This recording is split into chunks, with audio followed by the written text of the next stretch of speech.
Well, I heard a lot of things. Certainly, there are some folks in this community that are legitimately grieving, and we heard from them. We heard a lot of folks who believe the First Amendment only applies to them and took great pains to shout down anybody that disagreed with them.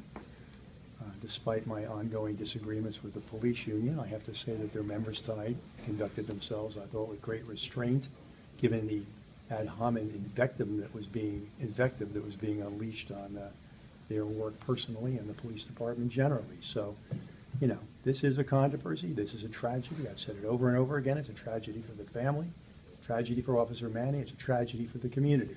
But I'm not blind to the fact that there's a lot of people lining up to take advantage of this tragedy to flog their own agendas, and that was clear tonight as well. You were accused of saying something to one of the protesters or one of the people in the stands. He accused you of... He was making so much noise, I have no idea what he's talking about, but he feels insulted. Too bad. What's your response to some of the people that thought you were being disrespectful by being on your phone and not being attentive to them? Well, I was on my phone, and yes, that's true.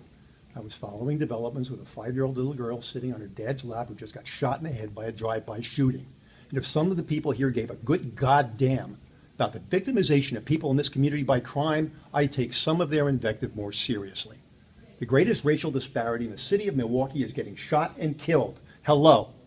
80% of my homicide victims every year are African American. 80% of our aggravated assault victims are African American. 80% of our shooting victims who survived their shooting are African American.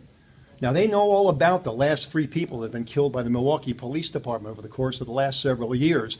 There's not one of them can name one of the last 3 homicide victims we've had in this city. Now, there's room for everybody to participate in fixing this police department, and I'm not pretending we're without sin. But this community is at risk, all right. And it's not because men and women in blue risk their lives protecting it. It's at risk because we have large numbers of high-capacity, quality firearms in the hands of remorseless criminals who don't care who they shoot. Now, I'm leaving here to go to that scene. And I take it personally, okay? We're going up there, and there's a bunch of cops processing a scene of a dead kid. And they're the ones that are going to be out there patrolling and stopping suspects that may have guns under the front seat. They're the ones that are going to take the risks of their lives to try to clean this thing up. All right? We're responsible for the things we get wrong, and we take action. We've arrested cops, we've fired cops, and so on.